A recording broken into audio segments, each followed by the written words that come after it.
Hi, welcome back to my channel. If you're new here, my name is Vicki. We're a family of 4 in the San Francisco Bay Area. For those of you returning, thank you so much for coming back. Let's get into October's plan with me. So what I did was I'm using Google Sheets, and I went ahead and I duplicated September and went ahead and changed the name. We're going to go ahead and fill in what we had last time for income. My husband gets paid once a month, I get paid twice a month, and then I work on commission as well. So I budget for just my base salary, and anything extra, is extra. And then we will use that towards our debt. I know for a fact now that what Jim is getting, so we'll go ahead and put that here. And I like to just show the difference between what happened last month to this month. So technically this is what I was thinking we were going to get. This is what we got. The difference is that we added a little more to his 403B just to make sure that we were fully maxing it out. So that's what we did. I'll go ahead and change this to, we get paid at the end of the month. This will be at the end of September, even though it's for October. And then here I get paid at the end of the month as well, and the 15th.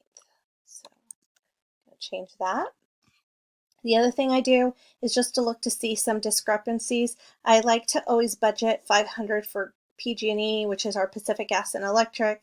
I'll go through some of these here in a second, but anything that's in yellow just means that at least for today in this budget, I still haven't paid it. So technically you're looking at September's budget. So we'll go ahead and delete all these for now. I didn't check my State Farm to see how much it's going to be, so I will just assume it's going to be like last month's, and we'll kind of go from there. Also, we need to just update these dates, and I could do this off camera as well, but it'll take 2 seconds here. How are you guys? Did you guys catch the ODBJ hashtag movement?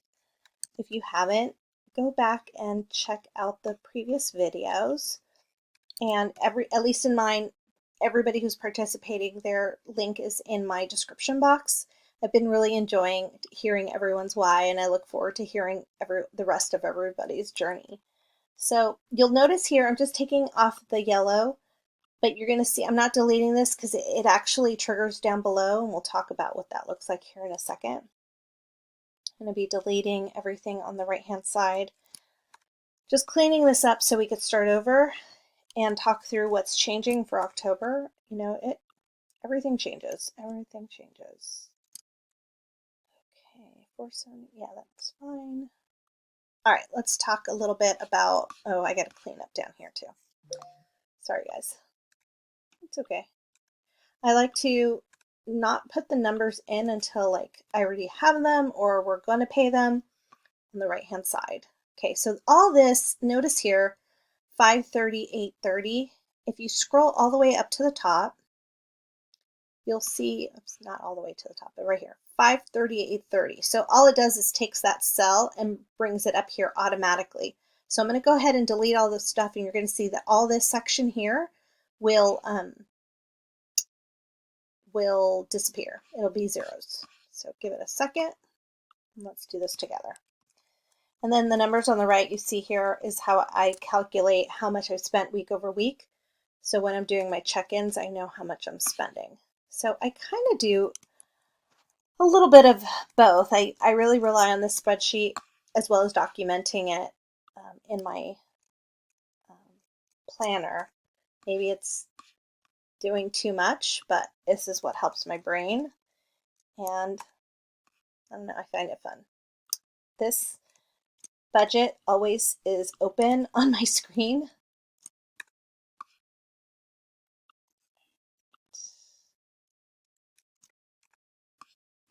I think this is a trip. I don't think I've really talked through that. Maybe I can do a separate video on that.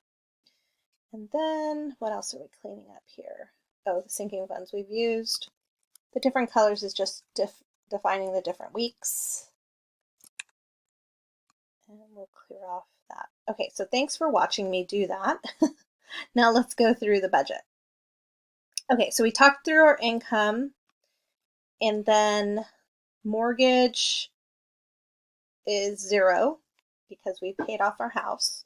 This is after school daycare, or after school care for Santiago, daycare for Camila. Pacific Gas and Electric, I leave at 500 so that we have a buffer. Waste comes out quarterly. This comes out bi-monthly. So we just kind of have like mini sinking funds sitting in our checking account. Then the internet is roughly 207 and change, so I just budget for 208. The Vivint alarm is our home alarm system. Gym cell phone, my cell phone. The gym, Netflix, OnStar, Apple Storage. And this is for like 3 devices. Hulu, Weight Watchers, our gardener, our cleaning lady, and State Farm. Okay, so those are the expenses that we have. Now the variable tracked expenses that we keep track of, and I'm going to start, this is a new category I'm doing, is meat. I was finding that because meat is so expensive, I was blowing my budget. So I'm like, okay, I'm just going to give myself a mini budget for meat, and then I could either, use as much, or anything I have left over, I can kind of like stock up because we have a deep freeze. So that's kind of what I'm thinking. We'll kind of go from there. Groceries, I put in when I was doing the Erin Condren setup that I was going to stick with 750, and I think 750 is good. Gas, I need to bump up because this month, for the month of September, we went over.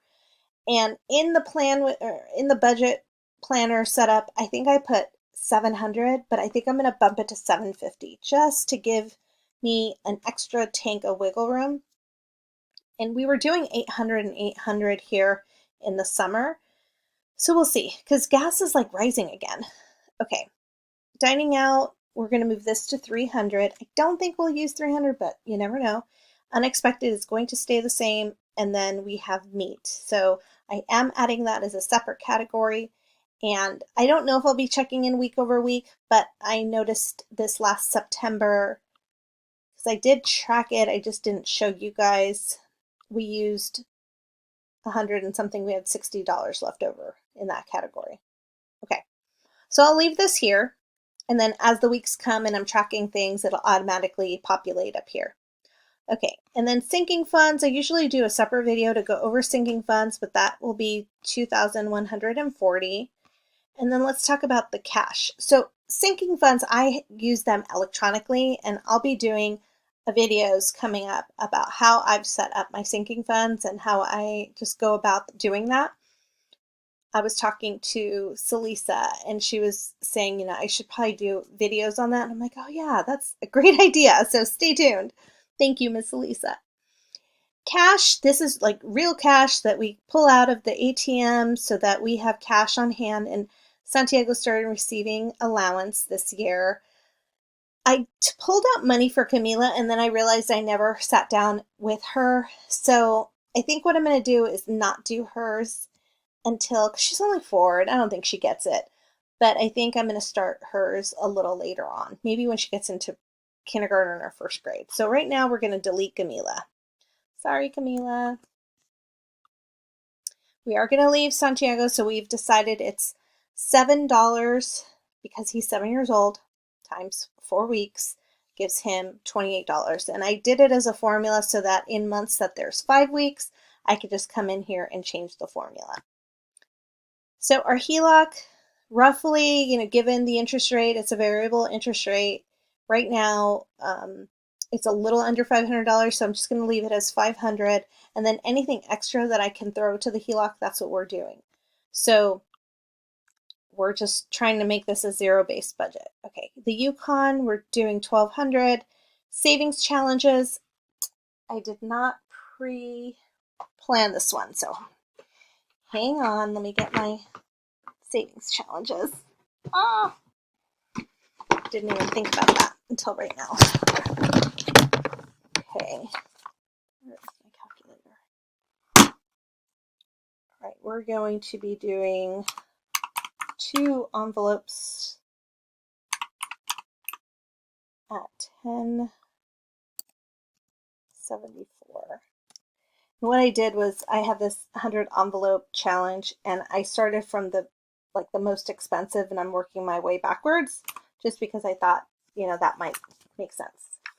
So we're doing that. So it's 1,074, and our savings challenges are going towards just making it fun to save to put towards the HELOC.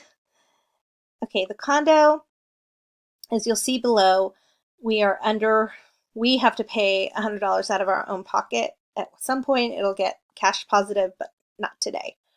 All right, so the extra that we have to send a debt is $2,009.59, which would make this final a zero-based budget right here. Okay, now for the rental, I'll just quickly show you what this looks like. We get $2,000 for rent, $350 for the condo HOA. We do a quick sinking fund, so technically out of our own pocket. The mortgage is $1,648. So total monthly spending is $2,099.02, which leaves us a negative of $99.02. Now, if we did not do the sinking fund, you would see that we would be cash positive 98 cents. So whatevs. For right now, it's fine. Okay, so we went ahead and cleaned all this up, but just to show you what this would look like if we did Costco, and let's say I spent $25, just to make it easy, you'll see here at the bottom, it's a total of $25, and if I were to scroll up here to where we keep track, it's showing I've spent $25, leaving me with $725 remaining. So that's kind of the concept. And then what I do is I add everything up week over week in our spending just to see that this aligns with our weekly videos when we check in. All right, guys, well, that is the budget for October. I don't think much has changed. We got rid of Camila's allowance, which we really didn't do anything. We have car tags due this month, but they're coming out of a sinking fund. Jim also, well, I'm not going to talk about sinking funds because this is not that video, but so far we added more to gas. Groceries stayed the same. We added more to dining out. And yeah, that's what we did. That's what we're doing. Okay, so the question of the video is, what is the best piece of advice a family member has given you? Now, this might not translate well in English, but one of my aunts that I lived with in college always said to me, no hay mal por bien no venga. And that just means that if something doesn't happen, that's okay. Like, it's almost like that Garth Brooks song, sometimes God, what's that song called? Unanswered Prayers by Garth Brooks. And, sometimes there's a reason why things don't happen. Like you're praying, oh, please, I want this money. I want this raise. I want this boyfriend. I want this whatever. And maybe it's God blessing you and not giving you that. And my aunt would always say it to me, and I'd get so annoyed and I'd roll my eyes. But now as a mom, I understand what she means. And, sometimes it's good that things don't happen. And so, I don't know, what's one piece of advice that you've gotten that maybe was an eye roll to you, but now you totally understand it and you've learned to love the piece of advice? I'm curious to hear your comments down below. In the meantime, consider subscribing, consider giving us a thumbs up on this video, consider putting on those notifications so you can see every time we bring on a new video, as well as being part of the hashtag ODBJ. All right, we'll see you in the next one. Take care. Bye.